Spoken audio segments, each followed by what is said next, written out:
are you? What's going on? Oh, I'm just calling to say hello. See how things are That's going. good. Mom's got you. Goody. That's a tree. This is the five. On a tree. I wonder if we can't go bingo. They're cheating them old women. Everybody knew Sarah Burke. For most of her extended family, she was Grandma Burke. Many knew her as Sarah Gandu. And for some of us, we just knew her as Mom.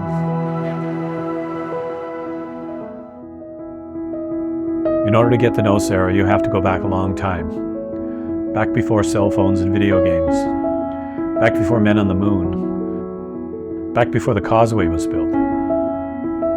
Even back before World War II.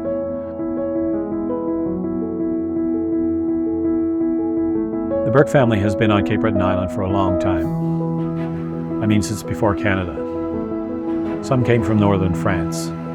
The people there are called Bretons, which is where Cape Breton got its name. Some other parts of the family came from Scotland. Sarah was born in French Cove, Nova Scotia, in 1931.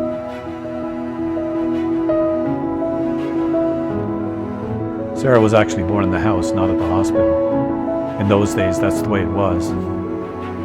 Jack Burke was Sarah's father.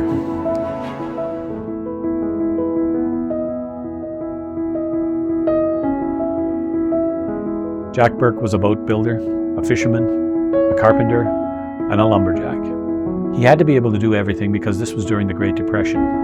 You couldn't be too fussy about what kind of work you did. This is Jack's father, Sam, and his mother, Selina. Sarah's mom was Annie, but everybody called her Annie Jack.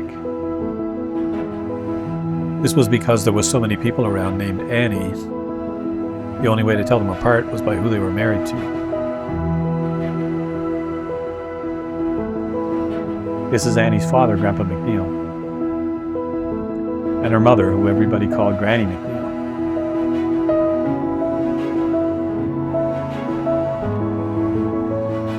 Sarah had lots of brothers and sisters. Her sisters were Ida and Cicely.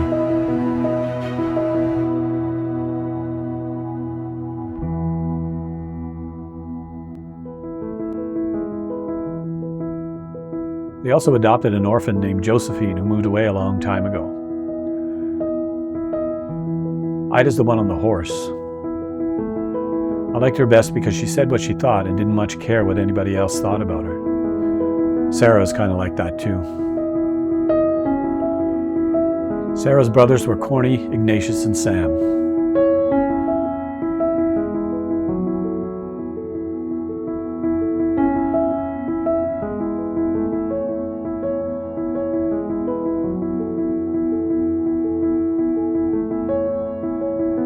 Now you might have noticed that Corny is a bit taller than the others. Well, he was a bit taller than pretty much everybody.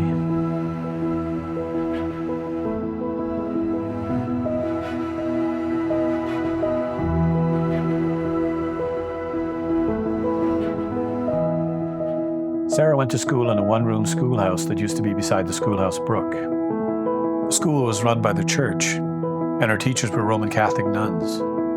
In the end, she learned to read and write quite well, though she only went to grade 9 before leaving school to get married. Now, you might have noticed that Sarah's not very tall. I only mention it because when she decided to get married, she picked one of the tallest guys she could find. Not all as tall as Corny, of course, but still pretty tall. His real name was Alexander Joseph, but everybody called him Gandu. That's why Sarah was called Sarah Gandu. Gandu was just coming back from overseas. Well, Newfoundland, actually. But it was still part of England then. Sarah and Gandu had known each other since they were kids. They fell in love and decided to get married. Everybody was doing that after the war.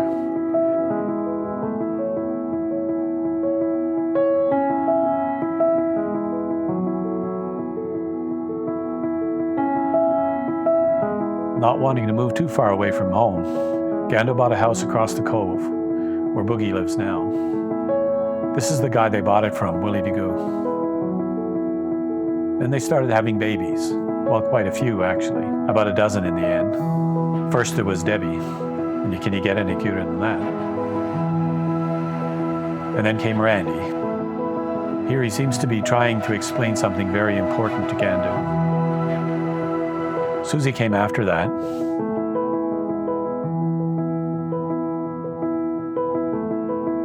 And then Melba. And then Regis. And then finally Darlene. Now you might have noticed that there was a lot of girls. Gandu and Randy must have been feeling pretty outnumbered by this point. But little did they know that the odds would soon be even. Floyd came next, and then Johnny slipped in there after him. And then Derek arrived.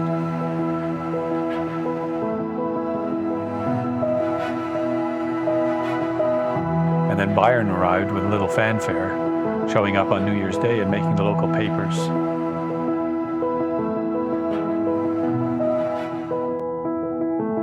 And just to round it out, Lauren came along and was almost instantly rechristened Boogie.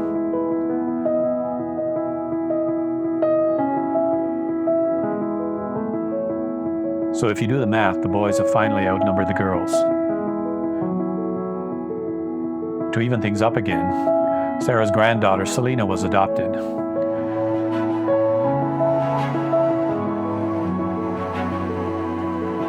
And then Randy got married and moved out, and Finky was adopted.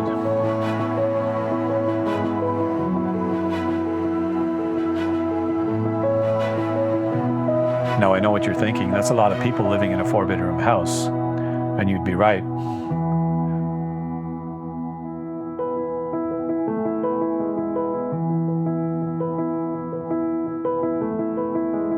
As you can imagine, supper was a bit of an adventure.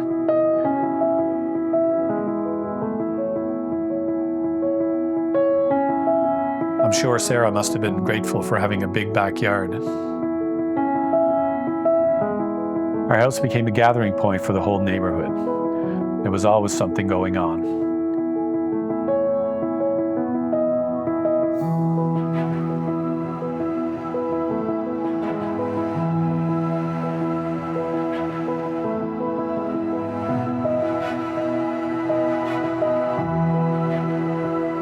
And through it all, Sarah was always there, unfazed, patient, despite all the chaos around her. By the 1980s, most of our family had moved out or gotten married.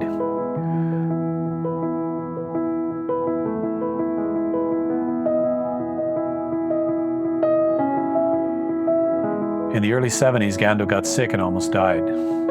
Sarah had to learn how to drive the Pontiac. Now, I have to admit, I was skeptical. I'd never seen her drive a bicycle, let alone a car. But as usual, everyone underestimated her. On her 5th try, she finally got her license. Mom's unofficial taxi service was born. In 1984, there was a reunion of the entire Burke family, where 5 generations of both sides of our family were brought together for the first time. Hundreds of people attended.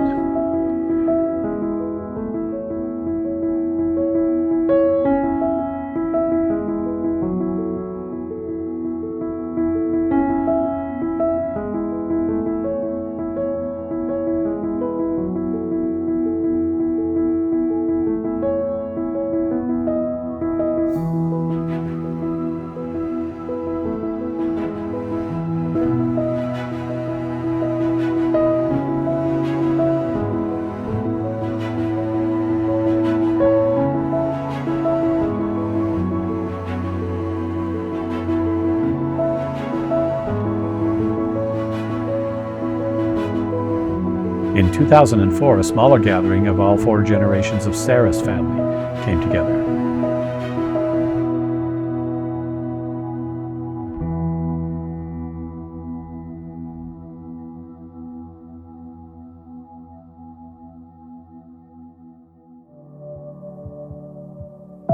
Sadly, in 1983, Gandu died of a heart attack. He had been sick for a long time.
For many years, Sarah lived in Sampsonville with John Carter, who she's known since childhood.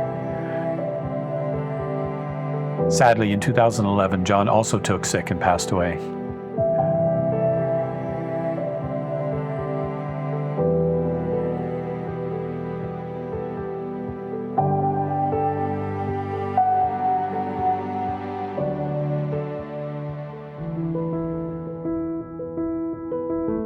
But Sarah kept going.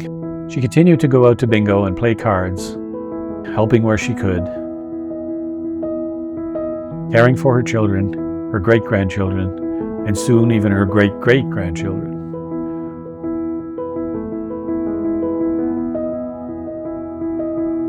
And much to her satisfaction and enjoyment, for the rest of her life, she was visited daily by her large family. A family that now extends across Canada and as far away as Australia.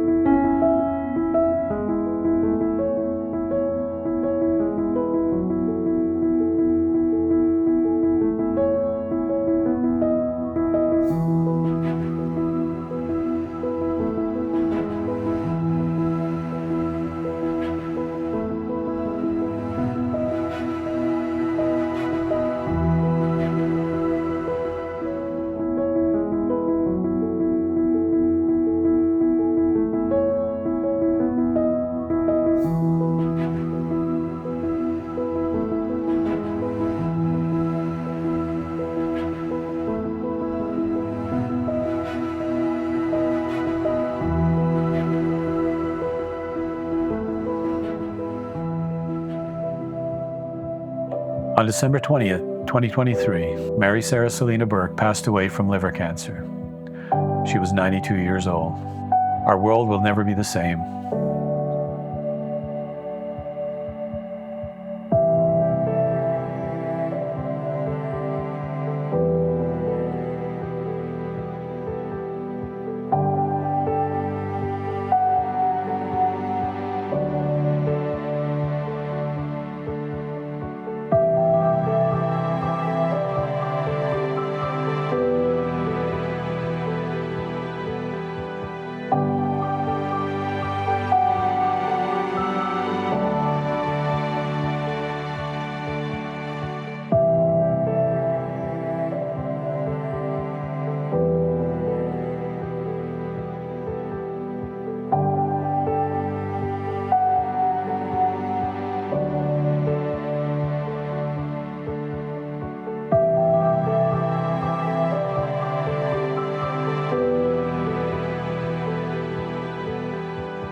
raised her clan with determination and quiet dignity, often under very trying circumstances. Her entire family will be forever grateful. Thanks, Mom. We all miss you.